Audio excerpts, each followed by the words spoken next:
quickly jump into what we have today. My utmost aim is to make you understand what I brought. We'll continue on Sunday and we'll leave here as soon as we can. Steps to transformation. You want to transform into anything, the first thing I would like you to know is that it's going to be a gradual process. You're not going to transform like Voltron or like Spider-Man or like all those things we watch on TV. We're not going to transform that way. Transformation is gradually. Transformation is gradually. So when you want to transform, either spiritually or physically, into anything, I want you to give yourself time. Be patient. If you want to transform, I don't know why this example came to mind. I like using money too much, but if you want to transform from a poor man to a rich man, you have to give yourself time. If you want to transform from being a single person to somebody who's married, you have to give yourself time. Don't rush. Give yourself time. Anybody who rush is only rushing to crush. Give yourself time. If you want to transform from a rich person to a wealthy person, give yourself time. Be patient. Save yourself stress of trying to do it in a hurry. So transformation, in other words, is gradual process. Gradual process. But today we want to look at the steps. I'm going to talk on 2 steps today, and then we'll finish the rest on Sunday. So in case you are watching this online or you're here, make sure you complete the steps on Sunday. The first thing the first step to transformation is, first of all, accept that you need help. You need to accept that you need help. Accept that you don't know it all. I've come to realize something. If me and somebody have a conversation or an argument, so to say, and the person tries to show that he knows something and is not letting you speak or me speak, the first question I'm going to ask the person is, do you know everything? If the person is saying no, I'll say, okay, so can we talk, and can I learn from you and you learn from me? Because I don't even claim to know everything either. But if the person is telling me, well, I might not know everything, you know, but in this particular thing, I know everything, then honestly speaking, if you can let the person speak, just let the person speak. After the person has spoken, tell the person you have heard him or her. But if it's something that you don't have time to hear the person, just tell the person, thank you. Let's have this conversation next time or something. You know. So the first key to learning and transforming is to accept that you need help. Accept that you don't know everything. I hope you understand what I just said now. The only people that learn and grow in life are people that know they have not gotten there. The biggest men today are still growing because they still have the mentality that they have not gotten there. They don't know it all. Unlike some people that you try to correct in love and they get angry at you for correcting them in love. However you try to correct them. Because in their head, they know everything. Even the one they don't know they don't know it. So why are you telling them they don't know it? Are you catching my bridge? So people get angry for telling them something they did wrong. But they are, in their mind, they are feeling like, I know it's wrong. I already know. Why are you telling me again? And they are angry. That's still because they might say, well, I know that I don't know it. Why are you telling me? But that's still you feeling like you know everything. So you have to accept. Remember, I didn't say no that you don't know it. You get what I'm saying? I'm not saying no that you are wrong. I'm not saying no that you need to learn. I'm saying accept that you need help. You have to accept it. It's different from knowing you need help. You can know you need help, but you don't want to accept help. You know, a lot of people know that my faith cannot get me healed. That guy got healed, me, I cannot be healed. Like, so that means they know that they are sick, but they cannot accept healing. They know that they need help. They know they don't know everything, but they cannot accept knowledge. And so that's where you have the statement that a lot of people make that, well, nobody can know, you cannot know everything. It is true that as long as we are still on earth, we don't know everything. But everything that you need to know to make your life beautiful, you can know it. Are you understand what I'm saying? It is true that nobody on earth can know everything. I will explain that to you a little bit. Do you know who God is? A lot of people don't know who God is. That's why you think that anything you are doing here is really a big deal. You don't know who God is. Like God, though. God that created the whole world. The God. You know, God is like this big. And we're like a speck of dust. Even smaller than a speck of dust before God. Like, that's how big God is. What can a speck of dust do that will cause damage to you? Think about it for a second. So if you know who God is, man, the way you see things will change. The way you see people will change. You insulted me. You destroyed my life. God will punish. You think God is going to punish that person because he destroyed your life? Do you know who God is? Do you know how big God is? A speck of dust. Smaller than a speck of dust. Okay, dust, not sand now, not dirt. It's dust. One dust hit the other dust, and the other dust fell off from a table and fell on the floor. And you think God will come and punish another dust for it. Think about it. If you know who God is, all these things that you think, oh, God sees my pain. He knows me. God is going to, he knows what you did to me, my brother. You don't know God. You don't know who God is. If you know who God is, and if you know his cadre, you'll be very thankful. You will not even be looking at things he did not do for you. You will just be thankful that, wow. So God recognized me. He knows me by name. He knows all the, like, if you know who God is, if you can have an idea, I'm still trying to grasp, this thing I'm telling you now, I'm still trying to grasp the totality of it. So things are coming to light to me, like, wow. So all these things that we are all talking about on earth and we're making big deal about, is not a big deal in the spirit. If you know who God is, hi. Anyway, so accept that you need help. Accept it.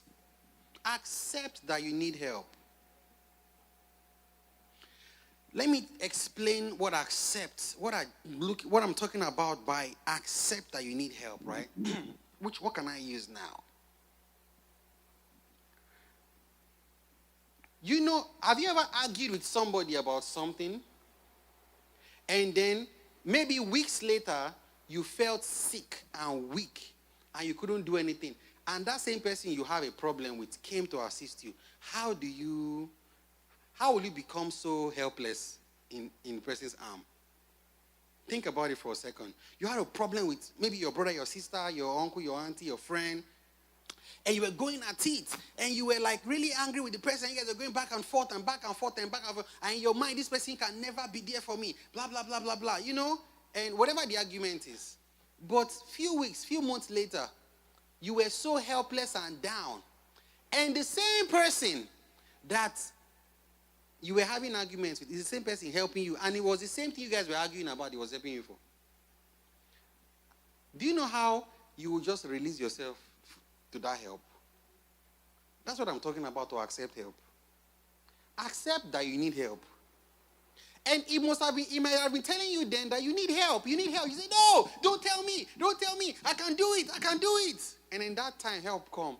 You needed help. And he came to help you. A very good man, a very good woman. He didn't look at the nonsense you have said. He still came to help you.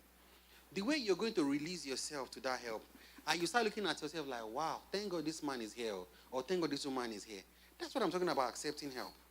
Because, when we are strong, when we feel like we are strong physically, we seldom are able to accept help, or to accept that we need help. Are you still here? When we feel like, okay, I can lift my hand, I can lift my leg, it's hard, it's difficult to accept that we need help until we actually need help. Until we are physically down and disadvantaged. That's when haven't you seen somebody in a nursing home, somebody in the hospital, who never thought that he would ever need help, and was very abusive and insulting, but here he goes, years later, decades later, in the nursing home, needing somebody to help them. And the people who would have helped them, and I'm going to put this out there, if you are here, or you're watching me and you're an American, all this whole leave your parents in the nursing home and visit them every 6 months is a very bad thing. So we need to break that culture. Don't do that. I don't know if you can hear me very well, even here. Remove that idea from your head. But let's get back on the course of the story, Sha. So, this guy mistreated everyone, or this woman mistreated everybody around him or her, and then at the end of the day, ended up in the nursing home, where his or her family, and it's a very bad culture in America, where their family come to see them once in 6 months, once in 3 months. Nothing kills faster than that.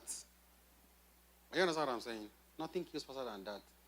What will make somebody in the hospital get out on time is when the person have a feeling that there are people with him or with her. So if you are here, don't make that mistake, please, guys. Don't make that mistake. There's something wrong with that culture. Something is definitely wrong with it. But, when somebody is in that state, that's when you actually know who the person really is. When somebody is in that state, that's when you know who the person really is. Because anyone who was a good person, at that state, the person can't pretend anymore. The goodness in his heart will just show forth. I met an old lady somewhere in Elmont or Floral Park recently, was telling me how that her husband had died for about 20 or 30 years now. I think she's about 80 something, so about 30 years. And the first things first is that this woman did not remarry. Second is that when she still has the guy's Bible, all the guy's notes. Like when you get into the house, if they didn't tell you the guy was dead, you would not know. Because his pictures are still where they are. His Bible is still where it normally is. Every day, all the notes in the Bible are still there. Kept everything. I will tell you this. She then told me that the day the man finally passed in the hospital, that everybody in the hospital, including the doctors, the nurses, that they were stood and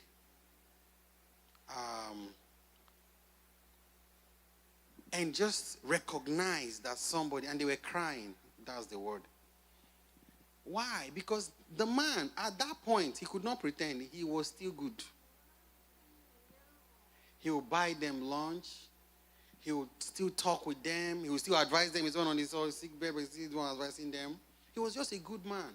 But yet, in such hospitals, in nursing homes now, you will still go and you will still see somebody who needs help insulting somebody that's helping them. Because you can't pretend anymore. They can't pretend anymore. So if they were good in their heart, it will show. And if they were bad in their heart, it will show. Somebody is helping you, are spitting on the person. There was a man, before we go into the scriptures, there was a man that went for prayer. His wife was pushing him on a wheelchair so that the pastor can pray for him.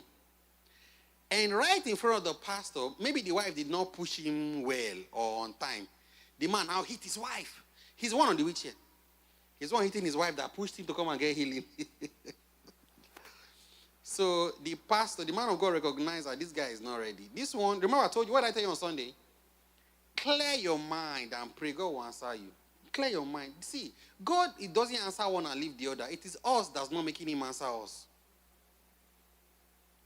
So, the man of God, according to his story, said he told the man to come back next time. Then the man started crying, oh, please, we have come from a very far place. He said, no, come back next time. You are not ready. He said, kind of you pray for now. The thing will not happen. They will say God is not with you. They don't know that God is with you. It's the person that God is not with. Or it's the person that God don't want to do it for. Proverbs chapter 28, verse 26.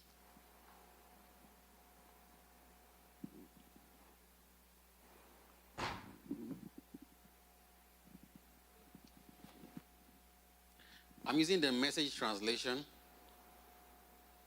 If you are seeing it on the screen, let's read together. 1 to go. If you think you know it all, you are a fool for sure. Real survivors learn wisdom from others. Can we read it again? 1 to go. If you think you know it all, you are a fool for sure. Real survivors learn wisdom from others. So the first thing in the journey of transformation is to know you need help. I need to be transformed. I've not gotten there. I need help. I, that is using this mic and talking, I too, I need help. I've not gotten there. I need help. I need help. There are things that I need help with. I've not gotten there. I need help. And until we leave this earth, we will still need help. Everybody will still need help. So anyone who thinks he knows it all, I've gotten there, I've arrived, is a fool for sure. Real survivors learn wisdom from others. We all need each other. We all need this relationship. We all need each other. So anybody that thinks that they are the ones helping you, without them, you are dead. You are gone. And then you are no good to them. The person is a real fool for sure. He's a fool for sure. So in case you're in that situation, just calm down. People are just being fools. But we are not going to be fools. We know we need people.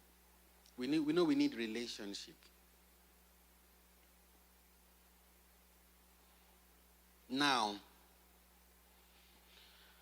I'm going to say this that I'm going to try to make sure that nobody knows who I'm talking about. But I just came back from Nigeria where we did a convention, and we see how beautiful and nice everything went by God's grace, mostly the praise night. The question is, the person that God has used to make that happen, it wasn't me. So I guess anybody's thinking it's me, it's not me. The person that God has used to make that thing happen, at some point we had issues. We had issues at some point. If we were not able to resolve our issues as matured people and move on, that won't have happened. You might think you don't need anybody. I don't need you. You can't do anything for me. My brother, calm down. Yeah, we need ourselves. We need ourselves. Are you understand what I'm saying? We need ourselves. No matter what problem you're having with anybody, settle it. It's not too big. That doesn't mean that you should be eating food with the person every day or if it's that dangerous. But settle yourself and be very, is it symbiotic, will I say it? Symbiotic with the person. You know, like everyone needs relationship. You need relationship. You need to keep in touch because you never know. Somebody knows somebody that knows somebody that knows somebody that you will need in the future. So if I burn this bridge, but I need that person and I can't get to that person, but this bridge will have helped me to meet that person. You see how you have just blocked your success of meeting that person. So please, don't think you know it all. Don't think you don't need anybody's help. We all do need ourselves. There's a song that says, I need you, you need me. We're all a part of God's body, right? Agree with me. It is His will that every need be supplied. Maybe I should go for voice training. I want to start singing now. You train me. You are important to me. I need you to survive. 1 Corinthians 8 verse 2. Maybe we'll just take this one step then. And then we would continue the rest on Sunday. 1 Corinthians 8. 1 Corinthians 8 verse 2.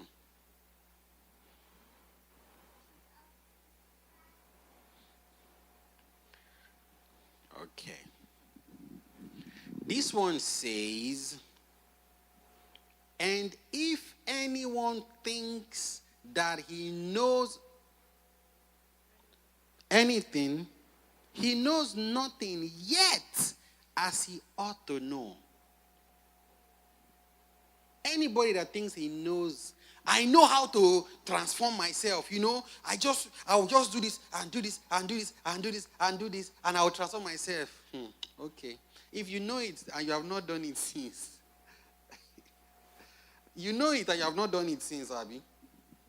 You have to. And if anyone thinks he knows anything, he knows nothing yet as he ought to know. You don't know anything. I don't know anything. I don't know anything. Except the ones you see that I know. If anyone thinks he knows anything, he knows nothing. Now, not that we don't know a thing or two, but if you think that you know it all, that's what he's talking about. He knows nothing. That means you have not even started. The first thing to know is that you know nothing. Are you understand what I'm saying? The first thing to know is that you know nothing. Then start acquiring the knowledge. Because if you think that you know it, I know it, I can just wake up and tell you this thing, I know it, then he knows nothing yet, as he ought to know. And I'll explain where this is coming from. You know, we have different dispensations of our church, right? We have the Baptists, we have what else we have? The Pentecostals, we have the Lutherans, we have the Charismatic, all of them. Sure. We have all these churches, and everyone have their selling point. The ones that are using oil are using oil. The ones that are using water are using water. The ones that are using word are using word. Everybody have different selling points. Everybody have different cultures that they are abiding into their word of God. And there's nothing wrong with all these things because we are humans on earth with cultures and traditions, right? But one says, I know it all. I know. That people, they don't know. We here, we know. Brother, you don't know anything. You just showed how stupid you are. You know, I was correcting a certain sect, church people, one time, long time ago, years ago, because I went to their church to assist. Somebody invited me to their church, and when I got there, I was very pleased with what I saw, because I saw a lot of young people just praising God. And it was, at that time, it was very difficult to see that. Then I saw that in America, man. So I just fell in love with them, and I was always going there to assist them in any way. You know, so whatever you see me do today is not because I is here. I've been doing this since before I was a teenager. Maybe since I was like 8 or 9, I've been doing these things. So in the capacity I could do it at that age, you know. So then I realized that they all had this mentality that if you are not here, you are not worshiping God. That this is the only place you can worship God. So when it gets to a time when they gave me audience to talk to them, then they started understanding that, oh, I wasn't just a member trying to look for a church or whatever. So they started giving me audience to talk. So I started teaching them that, listen, we are all God's body. everybody is a child of God. Everyone's knowledge might not be on the same level. And some people might know this better than these people know that. And, but we are all God's body. Nobody knows everything, even yet. And then they started coming to the realization of what I was talking about at the time. I can't speak for now, but at the time. So what am I saying? There are people that way, and there are people that are still that way today, that think they know it. We know it. This Bible, we know this Bible. This Bible, we know it. Those people, they don't know the Bible. And sometimes it could be out of ignorance or out of youthfulness of the scriptures. Because when you start seeing who God is, and you start being able to divide the word of truth, right? And you know the truth. When you get to a church or a fellowship where they are doing something that's not really biblical, you might start getting angry and all that. I used to be like that. That's why I can speak on that. I could get to a place where, man, what these people are doing is really not scriptural. And I could just get angry, or it could just spoil my mood for the day.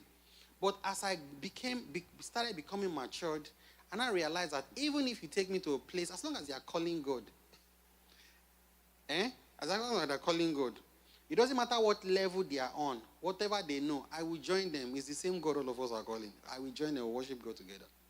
And I won't feel any kind of way, because I now understand that everyone don't know the same thing. And everyone will never be on the same level till Jesus comes. Everybody's not going to be on the same level. Are you understand what I'm saying?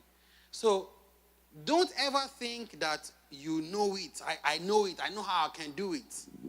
And I'm speaking broadly, both spiritually and physically. Apply this, please. Apply it. That you still, even in your business, that business that's thriving so much, that business that's doing well, for those that don't have business that's doing well right now, if you start doing very well, don't ever think that you know everything. Be open to learn. Know that there's something you don't know. You have to know that for a fact, that there's still something. There is still something. And that's how you're even going to sustain yourself in this world. Hallelujah. So we are still at what? Accept that you need help. Accept it. 1 Corinthians 3:18-19, before we pray. 1 Corinthians 3:18-19.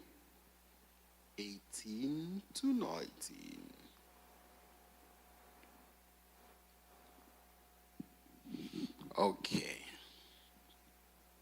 It says, let no one deceive himself. If anyone among you seems to be wise in this age, let him become a fool, that he may what? Become wise. So you see, the ones that accept that they need to learn more are the ones that are wise. They are the ones that actually know something. When you start feeling like you know it, I know it, or you don't know anything, you're a fool. But once you know that, okay, I need to learn something, I need to know more, that's when you actually know something. To know is to know that you don't know. You catch that, right? Is this a motivational time now? To know is to know that you don't know. The who that is in you, the you that is in you is better than the you that can make you that becomes you. No problem. Okay. So, but you get the point, right? To know is to know that you don't know. That's when you actually know. It's a principle, and this applies to everything, spiritually, physically, in business, in school. Haven't you seen, if this have ever happened to you, you will be able to tell. Where you come out and you feel like, man, this class I'm going to get 100. This exam I'm going to get 100. I know everything. After you finish the exam, they ask, your mates are discussing, the number 5, that's mostly maths. That equation. Then all your mates are saying, I got 4, some 4.1. No, mine was 3.9. Everybody's around the same 4. You are the only one that got 396 as your answer. Everybody's around 4. Think about it. And you thought you knew everything.